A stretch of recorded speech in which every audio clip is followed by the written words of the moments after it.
Hello everybody, in this tutorial I'll show you how to get coconuts in Windrose. First of all, make sure to like and subscribe if you find this helpful, and let's begin.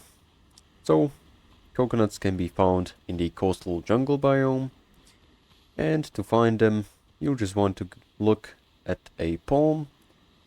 Usually the coconut palms are really thin compared to normal palms, and on top of them you can see some coconuts.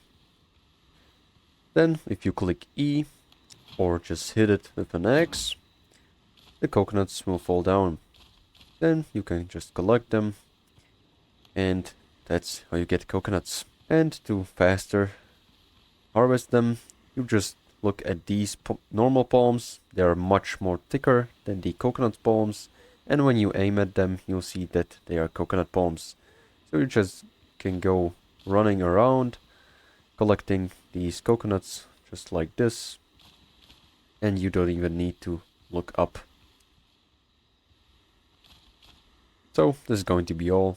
Make sure to like and subscribe if you found this helpful, and see you in the next one.